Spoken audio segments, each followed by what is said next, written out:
ሌላው አማራ ስለሚባለው ብሔረሰብ ነው።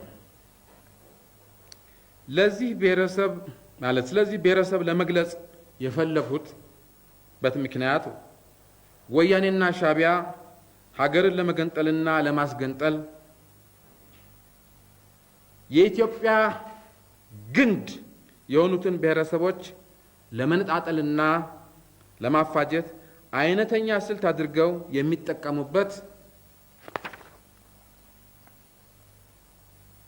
መሰረተ ቢስና እጅግ ያሰለቸ ነገር ቢኖር እያንዳንዱ ብሔረሰብ በውስጡ የራሱ ገዢ መደብ እንዳለና እነዚህም የተለያዩ ብሔረሰብ ገዢ መደቦች በጥቅምና በመደብ ተሳስረው ሰፊውን ሕዝብ በጋራ እንዳልገዙና እንዳልመዘበሩ ሁሉ ጨቋኝ አማራ፣ በዝባዥ አማራ፣ ገዢው አማራ፣ ሁሉን ክፉ ነገር አድራጊ አማራ እየተባለ የሚነገረው ነገር ነው።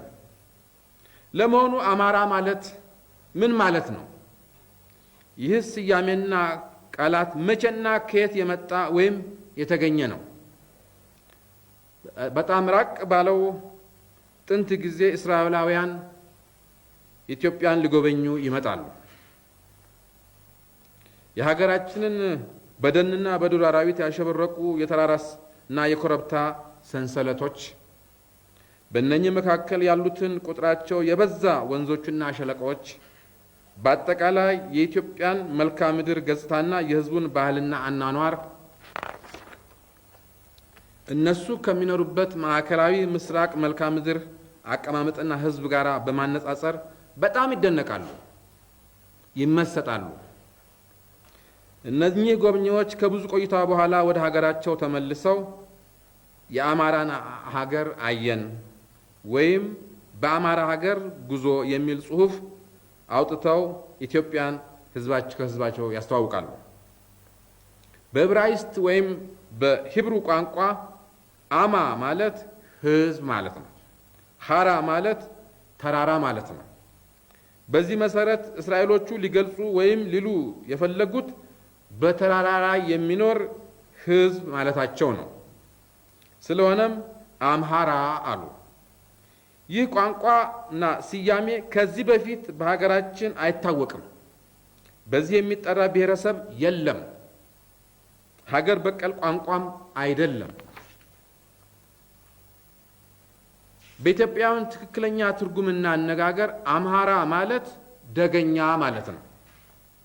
ታዲያ ይህ ከሆነ አምሃራው ወይም ደገኛው ደጋማው ኤርትራ ነው፣ ትግራይ ነው፣ ጎንደሬው ነው፣ ጎጃሜው ነው፣ ወለየው ነው፣ ኦሮሞው ነው፣ ጉራጌው ነው፣ ከፋው ነው፣ ግሚራው ነው፣ ጋሞው ነው፣ ሀዲያው ነው፣ ወላይታው ነው፣ ከምባታው ነው፣ አርጎባው ነው፣ ወዘተርፈ ማን ነው?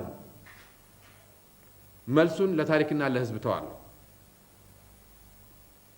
አማርኛ የተሰኘውን ወይም የተባለውን ቋንቋ እንውሰድ ወይም እንመልከት። ይህ ቋንቋ በመሰረቱ የአንድ ብሔረሰብ ወይም የሕዝብ ቋንቋ አይደለም።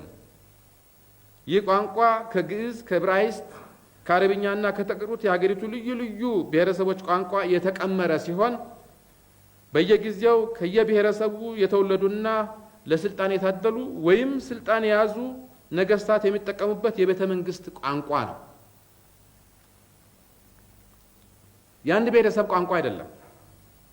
ይህ ቋንቋ በዚህ ምክንያት በአጭር ጊዜ ውስጥ አድጎና በልጽጎ የኢትዮጵያውያን የጋራ ቋንቋ ከመሆኑ ባሻገር በዓለምም የታወቀ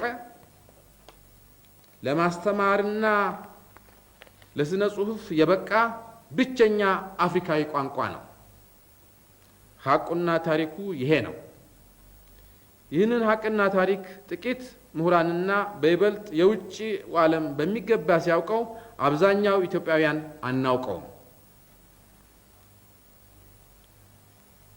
ብሔረሰብንና ቋንቋን በተመለከተ በአብዮቱ ዓመታት ምናልባት እኩልነትና ዲሞክራሲን እናስተምራለን ብለን ሁላችንም ከሚገባው በላይ ሳናከረውና ሕዝቡንም ሳናሳስተው እንዳልቀረን እገምታለሁ። በእርግጥ ኢትዮጵያ በመሰረቱ የብዙ ማህበረሰብና ብሔረሰብ እናት ሀገር ብትሆንም ባህርታዊ ነን ብንልም ማመንና መገንዘብ ያለብን ቀደም ብዬ ልገልጽ እንደሞከርኩትና የታሪክና የኢትዮጵያ ጥናት ባለሙያ የሆኑ ሊቃውንት እንደሚነግሩንና እንደሚያስተምሩን ከአንድ ብሔርም አልፎ በእውነቱ አንድ ቤተሰብ ነን። ደግማለሁ፣ ከአንድ ብሔርም አልፎ በእውነቱ አንድ ቤተሰብ ነን። ገንጣዮችና በታኞች የጀመሩት ዘመቻ የሚያስከትለውን ጣጣ የኢትዮጵያ ሕዝብ ልብ ሊለው ይገባል። ለመበታተን የሚፈለገው ሀገርና ሕዝብን ብቻ ሳይሆን ቤተሰብን ነው። ለምን?